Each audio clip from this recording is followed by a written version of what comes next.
and now they fly in, axe and smash. I think we're gonna have something fun here happen towards the end. But we've got the fly in here, the little promo, the picture in a picture type two screen promo Jones here with Demolition.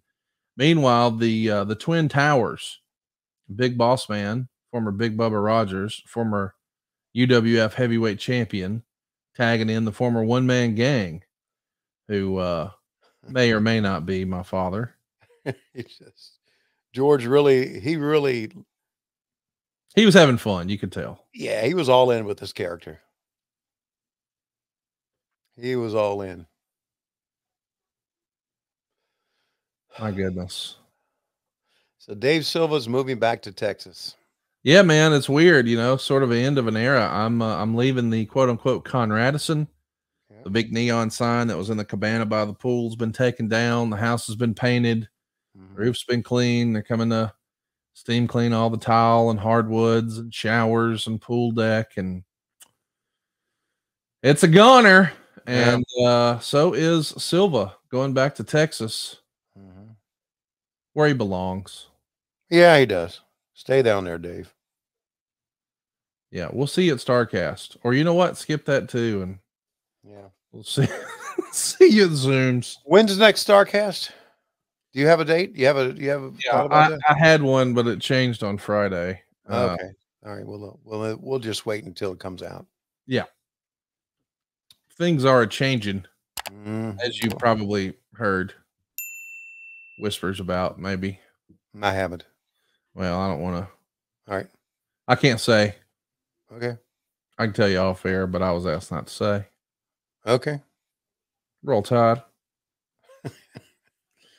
Listen, I love this era of Bobby Heenan and Gorilla, and it makes me wonder, like, do you think when it comes to like iconic two-man duos, like I think a lot of people who are my age would probably say this pair or JR and the King as like 1A and 1B, just classic duos. Do you think there is a younger generation coming up now who will look at, Utah's and Excalibur that way? Or do you think that chemistry is two guys, not three guys? Boy, that's a great question. That's a great question. I always thought when you think of broadcast, you think of broadcast duos. Right. Because that's kind of the way they do things now, with the exception of baseball. Baseball uses a three-man booth, but football kind of uses a two-man booth, with the exception of bringing in the referee or one of the officials from the league to talk about the calls, which bother me. Does that bother you? Yeah, I mean, it doesn't annoy me as much as it does you, I think. Yeah, I think it annoys because I watch a lot more NFL than I do anything else. Right. If I watch sports, and it seems like every call they're bringing in some official to look at it, and it's like it's slowing the game down. It's slowing the game down, and to me, it is making every call that they're second guessing every call. Yes. So sometimes video replay is great, and sometimes it can be too intrusive. Just let the game go, man. Fuck, keep moving. Anyway, so I have no idea where I was going with that. So, here are the Bushwhackers, and I got to see Luke at WrestleCon. Butch is no longer with us, and Luke was very happy about my career and told me about it and was watching and everything. But no, I think the most iconic two-man broadcast team, I think I mentioned this earlier, is JR and Jerry Lawler. Yeah. You could put Heenan and Gorilla next. And I even put Gorilla and Jesse Ventura up there because they were basically the play-by-play guys for the big WWF shows back then. But those are like 1 and 2 to me. I agree. I think most would, but we want to hear from you. Oh, look at Mooney doing the Bushwhacker deal. That's fun. Yeah. It's funny because you never know what resonates with somebody. Like as a kid, I was not a Bushwhacker fan at all, but only in recent years did I learn that was Cassio's favorite tag team as a kid. He loved the Bushwhackers. Wow. And as a kid, I was not into Tito Santana at all, but I learned in recent years that was Dave Silva's favorite wrestler. So it turns out representation matters. You know, little Mexican Dave Silva loved the Mexican WWE superstar Tito Santana, and little sloppy eater Matt Mitchell really loved grown sloppy eaters Bushwhackers as a tag team. Representation is important.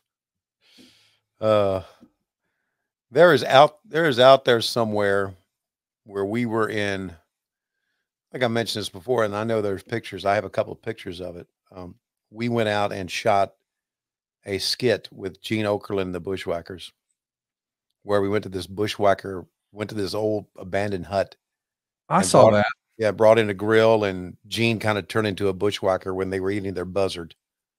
And I remember Luke reaching in, eating the buzzard and burning his fingers, but he just kept on working, man.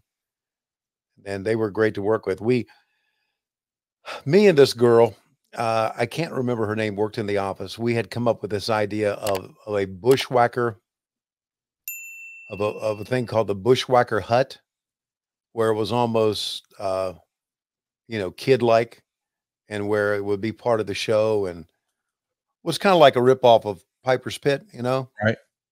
And we even had someone draw up the design of it, and we presented it to Vince. He didn't like it, so it went nowhere. But I thought back then as a producer that you could do a lot with the Bushwhackers, a lot.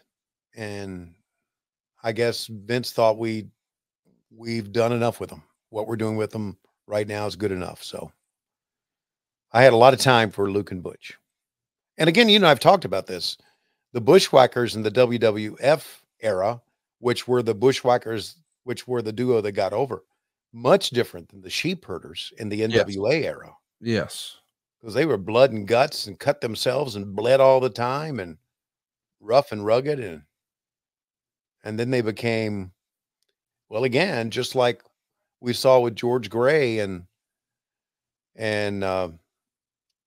what used to be the one-man gang. He just went all in with his new character, and the Bushwhackers went all in with theirs. I mean, this moving the arms up became iconic, right? Fumble here at the Conrad Edison. Yes, it became iconic. People are still doing it to this day, and I'm glad they're no longer doing this press slam. Al Burke just got dropped like a bad habit by the Ultimate Warrior and going to get a big splash. And I think Warrior's even going to carry him backstage after the match